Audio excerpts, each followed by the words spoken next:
Content warning. This video discusses traumatic events in Sikh history, including violence, mass killings, and human rights abuses. Some viewers may find the material distressing. Viewer discretion is advised.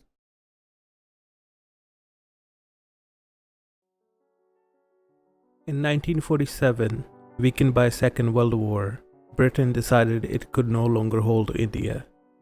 Political negotiation had collapsed. Muhammad Jinnah's Muslim League demanded Pakistan, while the Congress leadership under Nehru and Gandhi pushed to keep India united.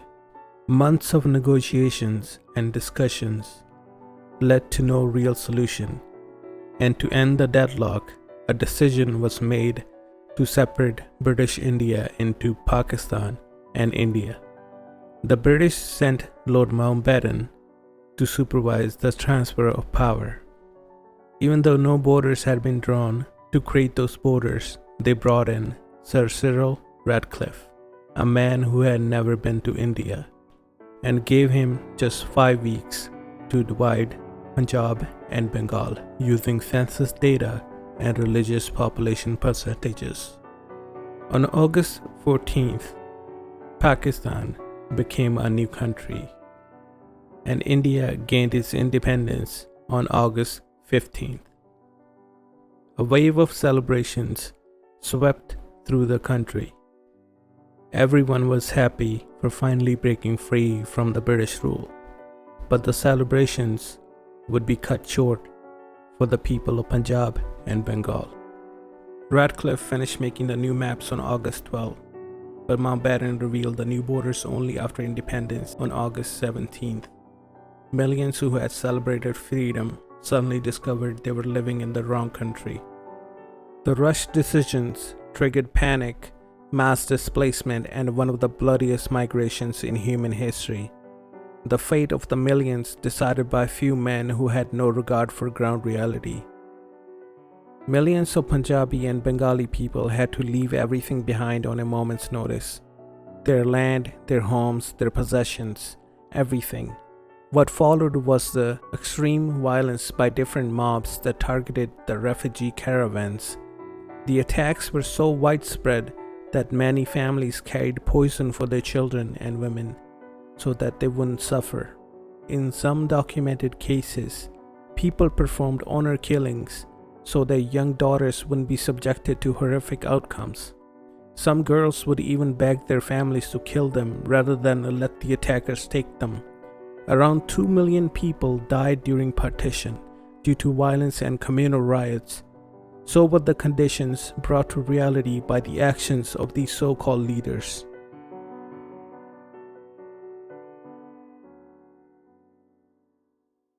The trauma of partition didn't end in 1947. For the Sikh community, the impact was especially deep. Punjab, the Sikh homeland, was cut in half. Lahore, the previous Sikh capital, Nankana Sahib, Kartarpur Sahib, and many other gurdwaras ended up in Pakistan. Millions of Sikhs were uprooted overnight and forced to migrate east into India. The physical loss of land, the destruction of families, and the violence of migration left scars that would last for generations. But beyond the human tragedy, partition reshaped the political landscape of India, and Punjab would feel those shifts more sharply than anywhere else. After independence, India reorganized itself into linguistic states. Punjabi leaders, particularly the Shiromani Akali Dal and Sikh organizations, began demanding a state where Punjabi, written in Gurmukhi script, would be the primary language. They argued that other linguistic groups such as Tamil, Telugu, and Bengali already had their own states, so why not Punjabi? But these demands were dismissed as communal. A non-violent movement called the Punjabi Suba movement, championed by the Shiromani Akali Dal, gained momentum in the 1950s and 60s. Their goal? A Punjabi-speaking state. It wasn't a religious demand. The Sikhs simply wanted their language and culture recognized in administration and governance. The Indian government, however, was hesitant. Leaders feared that a Punjabi state would give Sikhs a political majority. Some even worried it might encourage religious separatism. Despite these concerns, the movement continued, and after years of protests, negotiations, and political struggle, the demand was finally met in 1966. Punjab was recognized as Punjab, the Sikh majority, Haryana, the Hindu majority, and Himachal Pradesh, the mountain regions. But even this reorganization left major unresolved issues, especially control of Chandigarh, the river waters, and the Punjabi-speaking areas the Sikhs believed rightfully belonged to Punjab. These unresolved issues and disputes would simmer for the next 2 decades and turn into a conflict of ideologies that still exists to this day.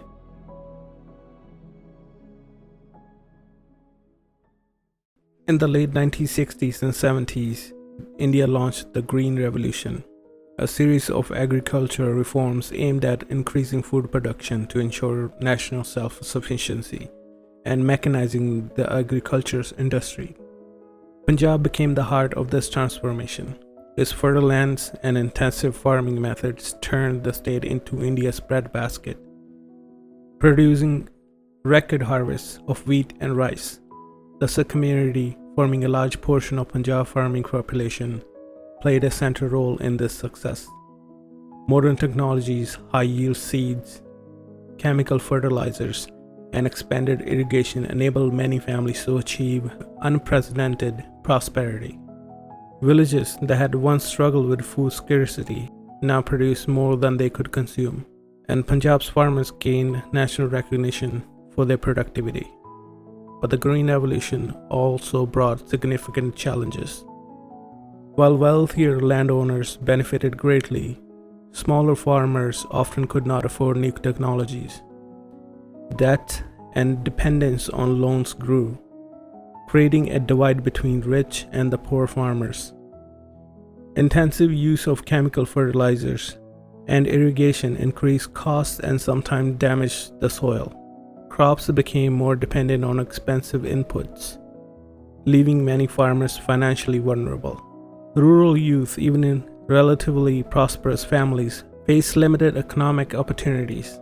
Many felt politically ignored, excluded from meaningful participation in decision-making or access to government programs. Alongside these economic pressures, political tensions intensified. Punjab increasingly felt that the central government in Delhi ignored its interests. Decisions about water distribution, land reforms, and agriculture policies were often made without consulting Punjab's elected leadership. Controversies over river waters, especially concerning the Ravi, Beas, and Satluj rivers, created resentment and fed a growing perception that a Sikh majority state was being marginalized. By the late 1970s, these economic, social, and political pressures combined to create a sense of frustration, alienation, and injustice among large sections of population. What had started as prosperity for some now laid the groundwork for political mobilization and demand for autonomy, setting the stage for the turbulent era in Punjab history.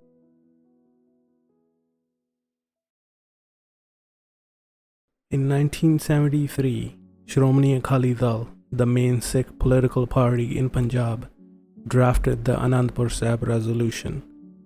This document was intended to clearly define the political, economic, and cultural aspirations of the Sikh community within India. At a time when Punjab felt increasingly marginalized by the central government, the resolution demanded greater control for Punjab over its political affairs, including law enforcement, taxation, and governance. The aim was to reduce interference from the central government in local decision-making. The Sikhs sought guarantees for religious freedom, cultural preservation, and education in Punjabi, especially in areas where they were a majority. This included safeguarding institutions like gurdwaras and Sikh educational bodies from political exploitation. Punjab, being a highly productive agricultural state, contributed significantly to India's economy. The resolution requested equal distribution of river waters, energy resources, and the retention of Chandigarh, the state capital that Punjab shared with the Haryana at the time and still to this day. The document also addressed concerns about fiscal neglect, arguing that Punjab should receive equal support for infrastructure, industrial development, and rural welfare as the other contributing states, to ensure prosperity across all segments of society. Despite these moderate and constitutionally grounded demands, the central government began to mischaracterize the resolution as separatist. Over time, this narrative spread through the political circles and sections of the media. Officials painted the Akali Dal as threat to national unity, labeling their demands as precursors to a Sikh homeland. Even though the text of the resolution never called for secession, many Sikhs began to feel that the government would never treat Punjab fairly. Mainstream Sikh leaders were increasingly seen as targets of the central government, while grassroots movements started gaining support for the more assertive measures. The resolution, combined with unresolved disputes over water, language, and governance, created a fertile ground for political and social tensions that would escalate in the late 1970s and 80s.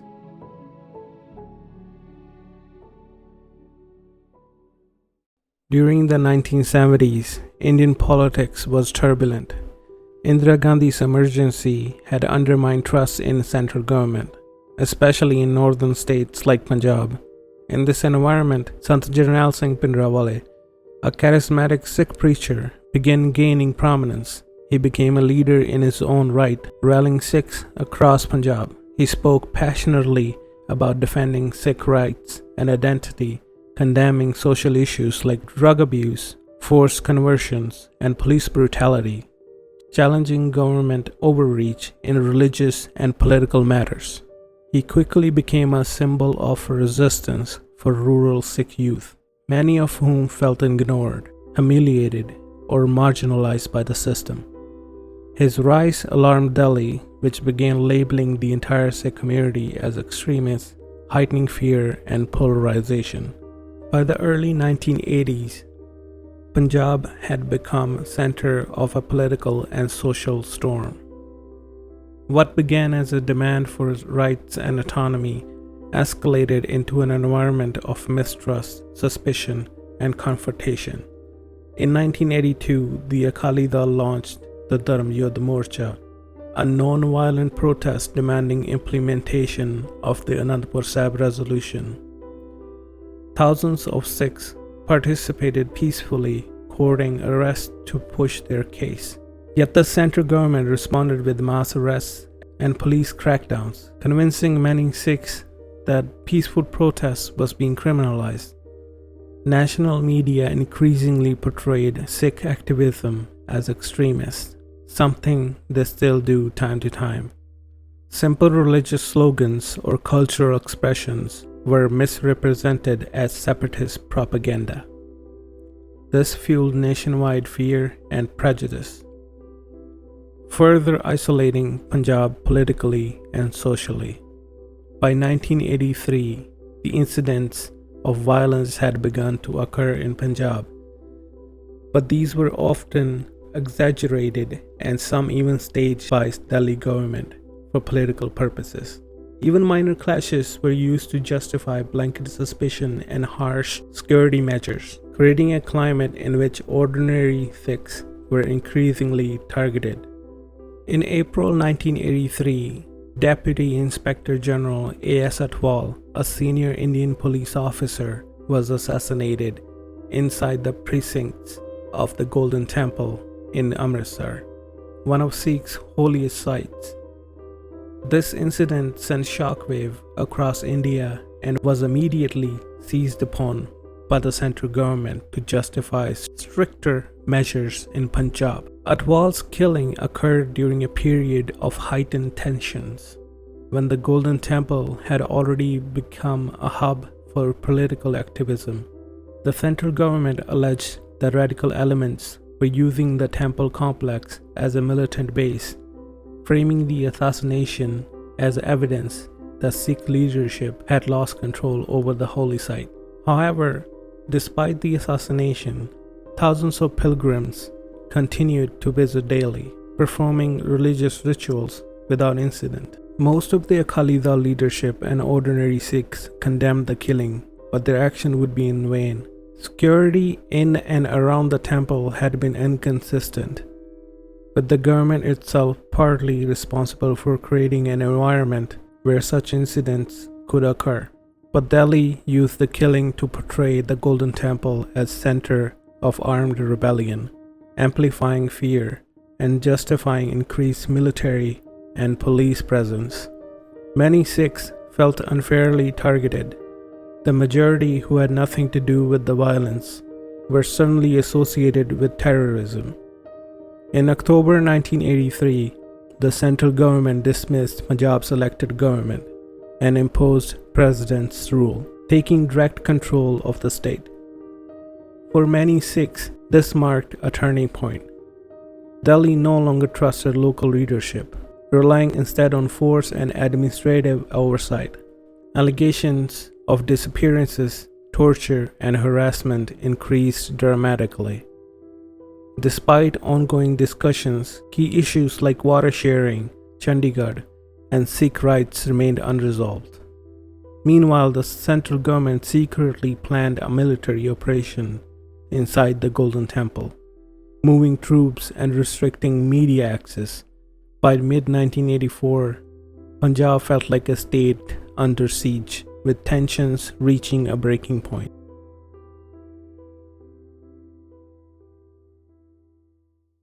By June 1984, tensions in Punjab had reached a breaking point. The Golden Temple in Amritsar, the holiest site in Sikhism, had become the epicenter of political unrest. The government in Delhi, led by Prime Minister Indira Gandhi, had decided a decisive military operation was necessary to remove armed Sikhs, led by Sant Jarnail Singh Bhindranwale, from the complex. This operation would become known as Operation Blue Star. Units of the Indian Army, including the 5th Gorkha Rifles and Army Engineers, were tasked with entering the temple complex. The plan involved isolating the armed Sikhs, neutralizing and minimizing damage to the structure, though this last aim would prove to be just an afterremark. The army relied on surveillance, informants, and photographic evidence to map the temple and track their positions. Delhi restricted media access, controlling the narrative, while civilian authorities in Punjab were sidelined to maintain secrecy. The operation was scheduled in early June to prevent further escalation of violence and to assert central control over Punjab. On June 3, 1984, over 11,000 people had gathered inside Golden Temple for the 378th anniversary of Guru Arjan Dev Ji's martyrdom. Troops surrounded the complex at dawn. A curfew was imposed in Amritsar to prevent civilians from entering the area, but they showed little regard for the civilians that were already inside. The soldiers entered using tanks and armored vehicles. Fighting broke out immediately, as the 200 men of Sant Bhindranwale and he himself chose to make their last stand in the temple. To dislodge them, tanks and artillery were used, disregarding the safety of civilians. When the dust was settled, the holy shrine of Sikhs stood in shambles, littered with debris and thousands of dead bodies of innocent men, women, and children. The Akal Takht suffered severe damage, and many of the ancient holy scriptures got destroyed. Sant Jarnail Singh Bhindranwale and his men were among the victims. In the aftermath, nearly 4,000 soldiers mutinied all across India in the following days. The Indian government conducted a massive crackdown on Sikhs under the pretext of rooting out militants and separatists. Thousands of young Sikh men, some as young as 12 to 18, were arrested on suspicion of supporting the Khalistan movement. Many were detained without proper charges or trial. Based on eyewitness reports, survivor accounts, and Human Rights Watch documentation, the detained Sikh youth faced torture. Beatings with batons, sticks, and pipes were common. Some detainees were subjected to electric torture. They were sometimes forced to witness the killing or shooting of other young Sikhs to instill terror. Threats of killing family members, prolonged isolation, and forced confessions were extended. Families were often threatened to coerce cooperation. Some parents were forced to bribe officials to secure the release of their children. In many cases, these young boys were killed in custody. Many were killed in the stage encounters with the police, and their dead bodies never to be seen again. These atrocities committed by the Indian government and the Indian police represented a deliberate campaign of torture, intimidation, and oppression against the Sikh youth, and they still await justice and accountability. The assault on Golden Temple in June 1984 left Punjab in shock. The destruction of the Akal Takht, the holiest Sikh shrine, and the deaths of the hundreds of civilians caused widespread anger and grief within the Sikh community, not only in Punjab but across India and the diaspora.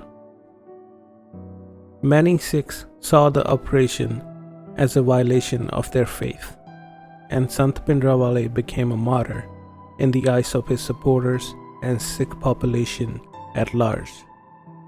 Delhi's handling of the operation deepened mistrust, as the government had used overwhelming military force rather than negotiations, and media coverage was tightly controlled. Militancy in some areas increased, as the youth saw the government as untrustworthy and oppressive. In retaliation for Operation Blue Star on October 31, 1984, Prime Minister Indira Gandhi was assassinated in her residence by her own two Sikh bodyguards, Bhai Satwant Singh and Bhai Beyant Singh. It led to organized violence being erupted against Sikhs, particularly in Delhi, but also in other states.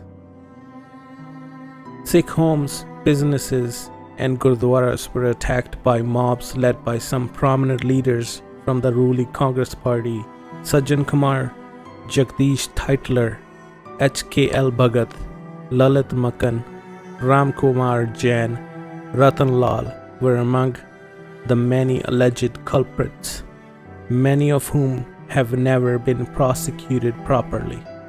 Due to this incompetence of Indian government, many witnesses reported that attackers carried lists of Sikh households and targeted them specifically. Sikh gurdwaras, which would be safe sanctuaries, were burned and vandalized.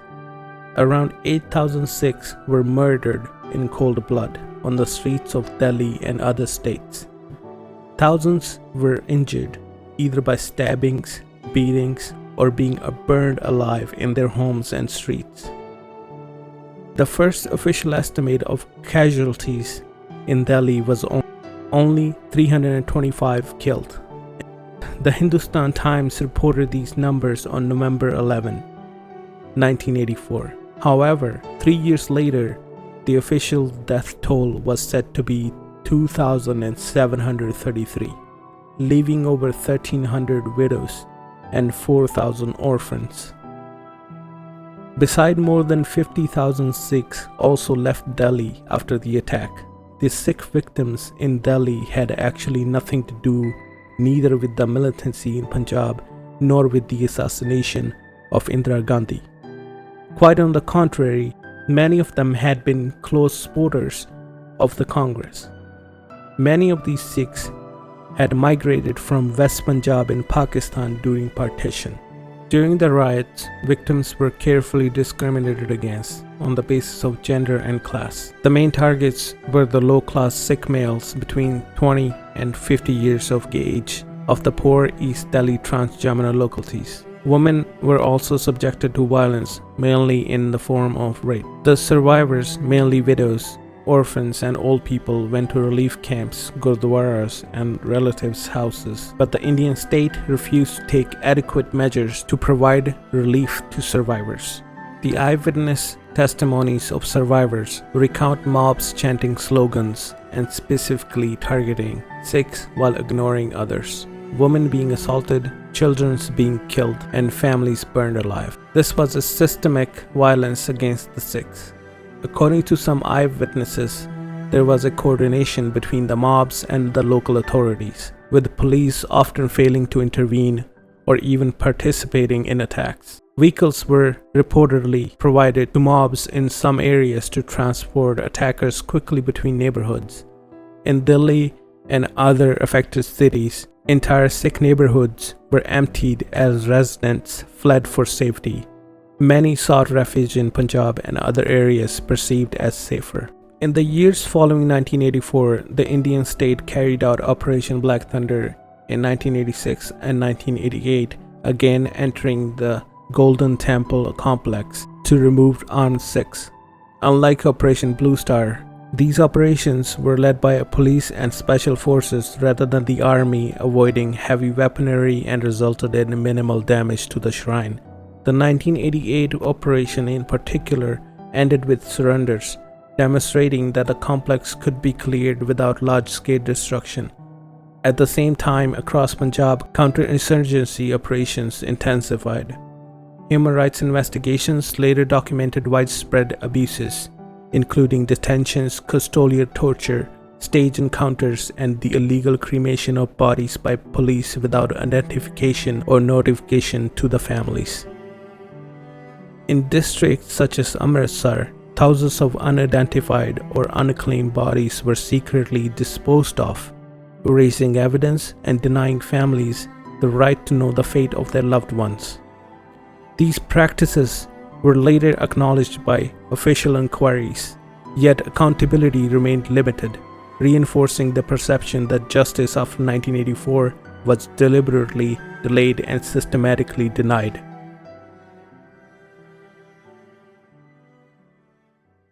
Even today, the legacy of these events continues to shape Punjab's political and social reality.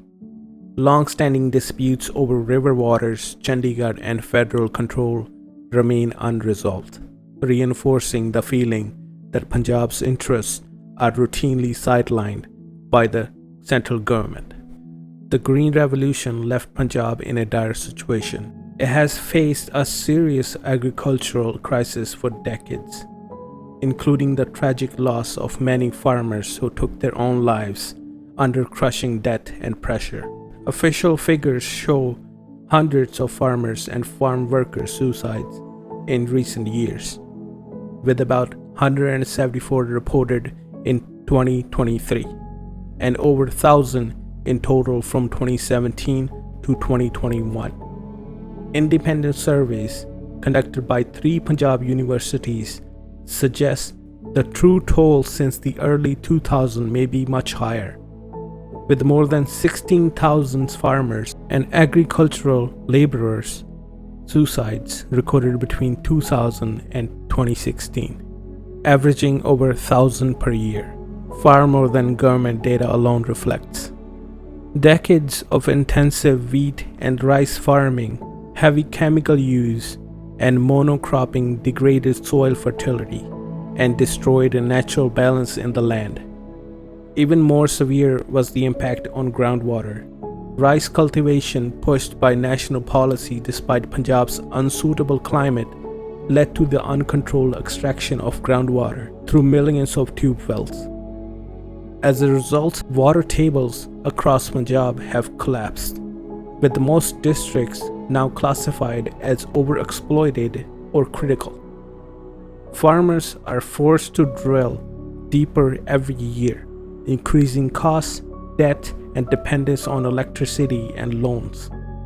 What was once presented as agricultural progress has turned into an environmental and economic trap, threatening the sustainability of farming and contributing directly to rural distress and long-term instability in Punjab. Sikh religious institutions frequently clash with state authorities over interference in internal matters, while protests by students, farmers, and business owners highlight economic stress, unemployment, debt, and delayed government support. Allegations of political suppression, misuse of police power, and restrictions on dissent persist, feeding an atmosphere of mistrust between the population and the state. For many Sikhs, these contemporary issues are not isolated problems, but extensions of a deeper pattern, one rooted in failures of justice after 1984, where accountability was denied, grievances were ignored, and history wounds were never allowed to properly heal.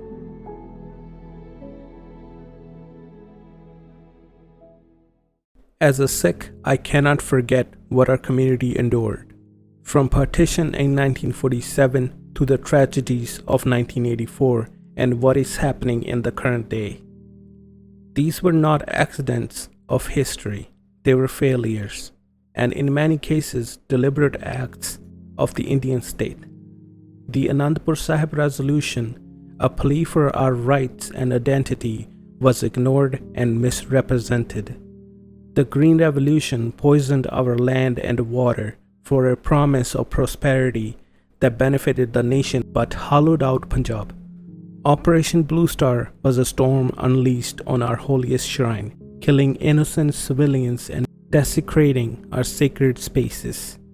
And when Prime Minister was assassinated, the government did not protect us.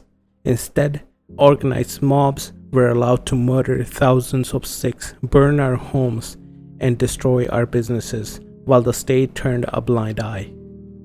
Thousands of Sikhs were slaughtered, homes and businesses destroyed, families burned, women violated, children lost, and the state stood by. These are not abstract numbers. These were our fathers, our mothers, our sisters, and our brothers, our blood, our kin. The Indian government failed us then, and decades later, the justice is incomplete and often denied. We remember their names, we remember their faces, we remember their sacrifice, and we will not let silence bury their memory. Because remembering is our duty, grieving is our right, and demanding accountability is our obligation. The scars may never fully heal, but our voices will not be silenced, our stories will not be erased, and our fight for justice will continue. Hi, this video took a really long time to be made. I apologize if I made a mistake recounting the events or missed any details, since it covers a really long time period. I will be making more videos on specific events in the future. I want to sincerely thank the people behind Insaf.org for keeping the records regarding injustices against Sikhs, and Tribute 1984 for the list of martyrs in various events. It helped me a lot while researching for this video. If you enjoyed this video and found it informative, please consider liking and subscribing to my channel. Thank you for watching, and I'll see you next time.